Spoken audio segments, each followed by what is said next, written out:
Hi friends, ഇനി നമ്മൾ നോക്കാൻ പോകുന്ന ടോപ്പിക്ക് 6ാം ക്ലാസ്സിലെ സയൻസിൻ്റെ 8ാമത്തെ ചാപ്റ്ററാണ്. തിങ്കളും താരങ്ങളും എന്നാണ് ചാപ്റ്ററിൻ്റെ ടോപ്പിക്കിൻ്റെ പേര്. അപ്പോൾ ഇതിൽ മുമ്പ് നമ്മൾ ഒരു 5ാം ക്ലാസ്സിൽ തന്നെ സയൻസിൽ ഇത് പഠിച്ചിട്ടുണ്ട്. സോഷ്യൽ സയൻസിലായിരുന്നു പഠിച്ചത്. നക്ഷത്രങ്ങളെക്കുറിച്ച്, പ്ലാനറ്റ്സ് അല്ലെ, ഓരോ ഡെഫിനിഷനും എന്താണെന്നൊക്കെ മുമ്പ് പഠിച്ചിട്ടുണ്ടായിരുന്നു. അപ്പോൾ അതിൻ്റെ ഒരു കണ്ടിന്യൂഷനാണ് ഇതിൽ വരുന്നത്. അപ്പോൾ ഇതിൽ റീസെൻ്റ് ആയിട്ട് ഇതിൽ നിന്ന് 1-2 ക്വസ്റ്റ്യൻസ് മുമ്പ് ചോദിച്ചിട്ടുണ്ട്. അതുകൊണ്ട് ഈ ചാപ്റ്റർ എന്താണ് കുറച്ച് ഉള്ളിലേക്കായിട്ട് നിങ്ങൾ നോക്കണം. കാരണം മുമ്പ് ഇത് ചാപ്റ്ററിൽ നിന്ന് അധികം ക്വസ്റ്റ്യൻസ് ചോദിക്കാറില്ലായിരുന്നു. പക്ഷേ റീസെൻ്റായിട്ട് എന്ത് ചെയ്തിട്ടുണ്ട്, കുറച്ച് ക്വസ്റ്റ്യൻസ് വന്നിട്ടുണ്ട്. അതുകൊണ്ട് എന്ത് ചെയ്യണം, ഇതൊന്ന് വൃത്തിക്കണം നോക്കണം. അപ്പോൾ ഇതിൽ കുഞ്ഞു ചാപ്റ്ററാണ്. ഇതിലെ ഇമ്പോർട്ടൻ്റ് ആയിട്ടുള്ള പോയിന്റ്സുകൾ എന്താക്കുകയാണെന്നുള്ളത് നമുക്കൊന്ന് നോക്കാം.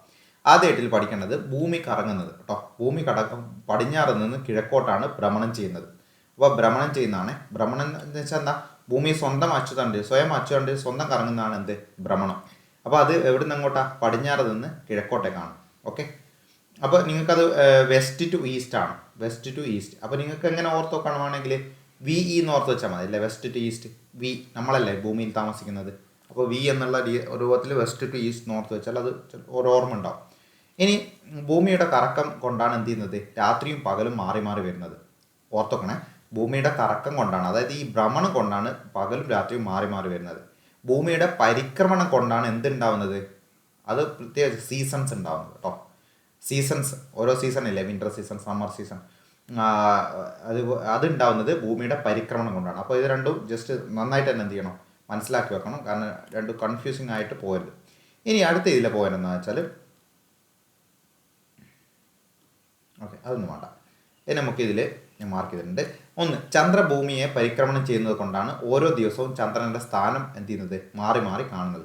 ഭൂമി സൂര്യനെ പരിക്രമണം ചെയ്യുന്നത് പോലെ തന്നെ എന്ത് ചെയ്യുന്നുണ്ട്, ഈ ഭൂമി, ഇതാണ് ഭൂമിയെങ്കിൽ, എർത്തെങ്കിൽ, ഈ ചന്ദ്രൻ എന്ത് ചെയ്യുന്നുണ്ട്, ഇതിൻ്റെ ചുറ്റുമായിട്ട്, ഭൂമിക്ക് ചുറ്റുമായിട്ട് ചന്ദ്രൻ പരിക്രമണം ചെയ്യുന്നുണ്ട്. ഓക്കെ, അപ്പോൾ ചന്ദ്രൻ്റെ പരിക്രമണം ചെയ്യുന്നത് കൊണ്ടാണ് എന്ത് ചെയ്യുന്നത്, ഓരോ ദിവസവും ചന്ദ്രൻ്റെ സ്ഥാനം മാറി മാറി വരുന്നത് ആണല്ലോ. അപ്പോൾ ഈ ചന്ദ്രന് ഭൂമിക്ക് ചുറ്റും ഒരു പരിക്രമണം പൂർത്തിയാക്കാൻ വേണ്ട ദിവസമാണ് ഇത്, 27.25 ദിവസം. ഓക്കെ, 27 1/3 27 1/3. ഓക്കെ, 27 1/3 27 1/3 ദിവസം കൊണ്ടാണ് എന്ത് ചെയ്യുന്നത്, 27 ദിവസവും ഒരു 8 മണിക്കൂർ. അതാണ് കറക്റ്റായിട്ട് പറയുകയാണെങ്കിൽ. ഭൂമി എന്ത് ചെയ്യുന്നത്, ഭൂമിക്ക് ചുറ്റും എന്ത് ചെയ്യുന്നത്, ചന്ദ്രൻ പരിക്രമണം പൂർത്തിയാക്കുന്നത്. ഭൂമിക്ക് ചുറ്റും കറങ്ങിയിട്ട് വരാൻ ചന്ദ്രൻ എടുക്കുന്ന സമയം. ഭൂമി അറിയാലോ നമുക്ക് 365 ദിവസമാണ് എന്ത് ചെയ്യാൻ, സൂര്യന് ചുറ്റും കറങ്ങാൻ അല്ലേ. ഇത് ഭൂമിക്ക് ചുറ്റും ചന്ദ്രൻ കറങ്ങാൻ എടുക്കുന്ന ടൈമാണ് 27 1/3 ദിവസം. ഇനി അടുത്ത പോയിന്റ് എന്താണെന്ന് വെച്ചാൽ, ഇതിൽ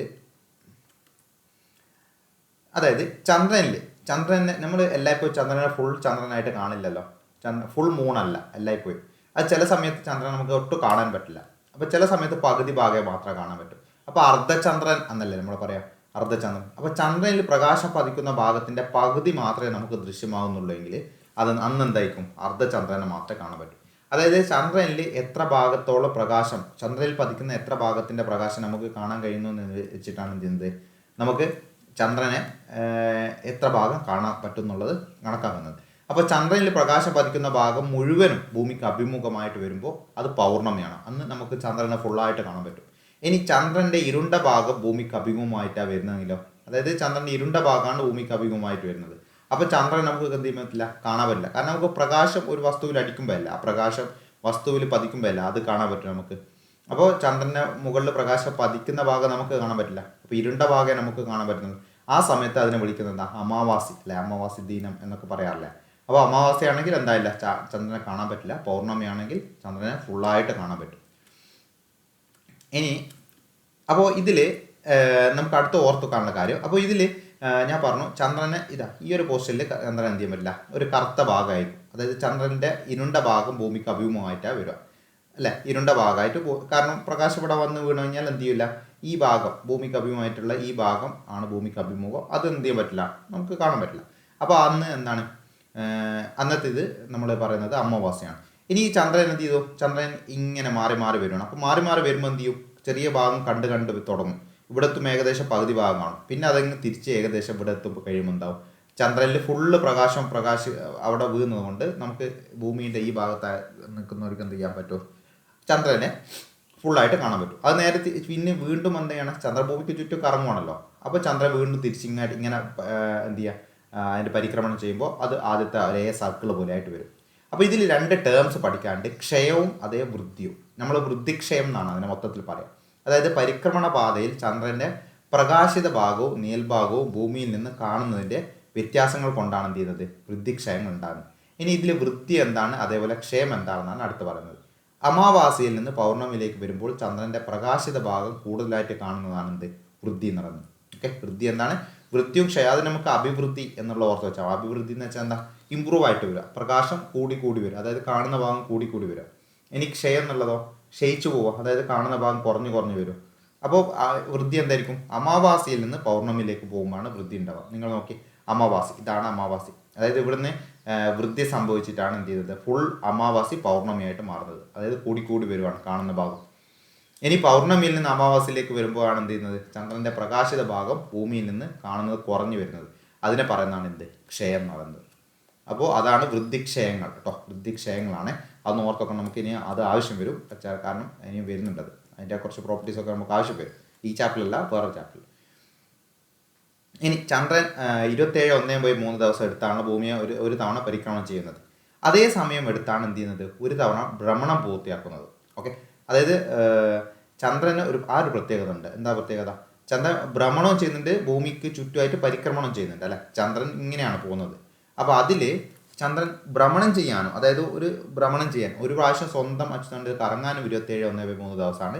പിന്നെന്താണ്, ഭൂമിക്ക് ചുറ്റുമായിട്ട് കറങ്ങിയിട്ട് അതേ സ്ഥലത്തെത്താനും എത്ര ദിവസമാണ്, 27.1/3 ദിവസമാണ് എടുക്കുന്നത്. ഇനി അതുകൊണ്ടാണ് ചന്ദ്രൻ്റെ ഒരേ മുഖം എന്ത് ചെയ്യുന്നത്, എപ്പോഴും ഭൂമിക്ക് അഭിമുഖമായിട്ട് വരുന്നത് കേട്ടോ. ചന്ദ്രൻ്റെ ഒരേ മുഖമാണ് എല്ലായ്പ്പോഴും ഭൂമിക്ക് അഭിമുഖമായിട്ട് വരിക. അതായത് ഒരു സ്ഥലത്തു നിന്ന് കാണുന്ന മുഖം തന്നെയായിരിക്കും എപ്പോഴും അവിടെ നിന്ന് കാണുന്നത്. കാരണം ആ റൊട്ടേറ്റ് ചെയ്യുന്നതും പരിക്രമണം ചെയ്യുന്നതിൻ്റെ വേഗത ഒരേപോലെ ആയതുകൊണ്ടാണ് ആ ഒരു സംഭവം വരുന്നത്. അതൊന്ന് ഓർത്ത് വെക്കണേ. ഭൂമിക്ക് ചന്ദ്രൻ്റെ ഒരു മുഖം മാത്രമേ എപ്പോഴും ഭൂമിക്ക് അഭിമുഖമായിട്ട് വരാനുള്ള കാരണം എന്താണെന്നൊക്കെ ചിലപ്പോൾ ചോദിക്കാം. അപ്പോൾ എന്താണ്, പരിക്രമണം ചെയ്യുന്നതും ഭ്രമണം ചെയ്യുന്നതും ഒരേ ടൈം എടുത്തിട്ടാണ്, ഒരേ സമയം എടുത്തിട്ടാണ്. ഇനി കുറച്ച് നക്ഷത്രങ്ങളെക്കുറിച്ചുള്ള കാര്യങ്ങളാണ് അടുത്ത് പറയുന്നത്. അപ്പോൾ നല്ല ഇരുട്ടുള്ള സ്ഥലത്ത് നിന്ന് നിരീക്ഷിച്ചാൽ ഒരു സമയം ഏകദേശം 3000 നക്ഷത്രങ്ങൾ കാണാൻ പറ്റും. ജസ്റ്റ് ഒരു പോയിൻ്റാണ്, ഒന്ന് വേണമെങ്കിൽ ഒന്ന് ഓർത്ത് വെക്കാം. 3000 നക്ഷത്രങ്ങൾ വരെ എന്ത് ചെയ്യാൻ പറ്റും, ഒരു സ്ഥലത്ത് നിന്ന് നോക്കിയാൽ നമുക്ക് കാണാൻ പറ്റും. നഗ്നനേത്രങ്ങൾ കൊണ്ടുള്ള കാര്യമാണ് പറയുന്നത്. ഇനി എന്താണ് നക്ഷത്രങ്ങൾ എന്നുള്ള ഡെഫിനിഷനൊക്കെ നമ്മൾ ഓൾറെഡി മുന്നേ പഠിച്ചതാണ്. എന്നാൽ ഒന്നുകൂടി പറയുന്നുണ്ട്, സ്വയം പ്രകാശിക്കുന്ന ആകാശഗോളങ്ങളാണ് നക്ഷത്രങ്ങൾ. അപ്പോൾ നക്ഷത്രങ്ങളിൽ നിന്ന് നേർരേഖയിൽ വരുന്ന പ്രകാശം എന്ത് ചെയ്തിട്ടുണ്ട്, അന്തരീക്ഷത്തിൻ്റെ വിവിധ പാളികളിലൂടെ കടന്നു വരുമ്പോൾ നിരന്തരമായ ദിശാമാറ്റത്തിന് വിധേയമാകും. അതുകൊണ്ടാണ് നക്ഷത്രങ്ങൾ എന്തായിട്ട് തോന്നുന്നത്, മിന്നുന്നതായിട്ട് തോന്നുന്നത്. അപ്പോൾ ചില നക്ഷത്രങ്ങളിലുള്ള പ്രകാശമില്ല, കോടിക്കണക്കിന് കിലോമീറ്ററുകൾ അകലെയുള്ള നക്ഷത്രങ്ങളായിരിക്കും. പക്ഷെ അവരുടെ പ്രകാശം ഇങ്ങെത്തുമ്പോഴേക്ക് എത്രയും കുറേ ടൈം എടുക്കും അല്ലേ, കുറേ ടൈം എടുക്കും. അപ്പോൾ പല സ്ഥലത്തു കൂടിയും എന്ത് ചെയ്യുന്നുണ്ട്, ഇങ്ങനെ തട്ടിയാണ് വരുന്നത്. അപ്പോൾ ആണ് അത് മിന്നുന്നതായിട്ട് നമുക്ക് തോന്നുന്നത്. പിന്നെ ചിലപ്പോൾ നമ്മൾ കാണുന്ന പ്രകാശം എന്ത് ചെയ്തിട്ടുണ്ടാവില്ല, അവിടെ ഇപ്പോൾ നക്ഷത്രം അവിടെ എന്ത് ഉണ്ടാവില്ല, ഇപ്പോൾ നിലനിൽക്കുന്നും ഉണ്ടാവില്ല ചിലത്. കാരണം പ്രകാശിങ് പുറപ്പെട്ടതിന് ശേഷം അത്രയും കിലോമീറ്ററുകൾ സഞ്ചരിച്ച് ഇവിടെ എത്തുന്നതിൻ്റെ ഇടക്ക് തന്നെ ചിലപ്പോൾ എന്ത് ചെയ്തിട്ടുണ്ടാവും, നക്ഷത്രം നശിച്ചു പോയിട്ടുണ്ടാവും. എന്നാൽ നമ്മൾ ആ പ്രകാശം എന്ത് ചെയ്യും, നമ്മളെ കാണും.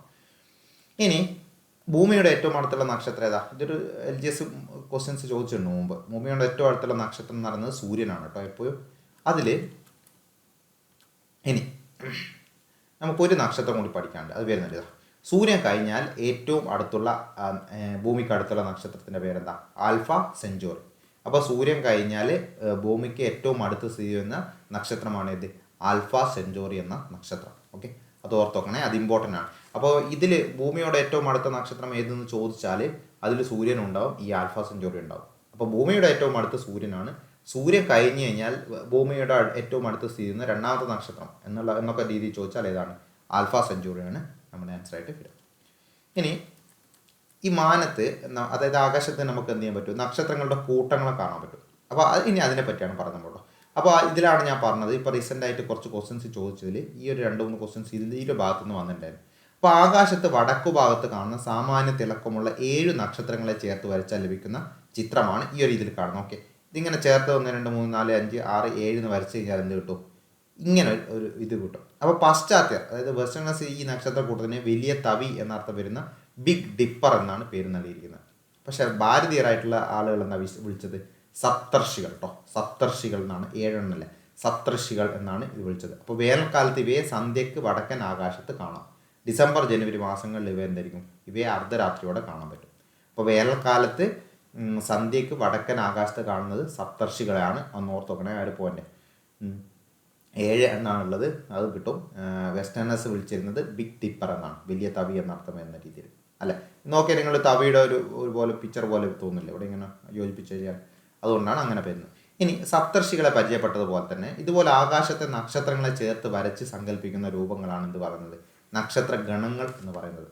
ഓക്കെ, ആകാശ നക്ഷത്രങ്ങളെ ചേർത്ത് വരച്ച് സങ്കല്പിക്കുന്ന രൂപങ്ങളാണ് എന്ത്, നക്ഷത്ര ഗണങ്ങൾ എന്നുള്ളത്.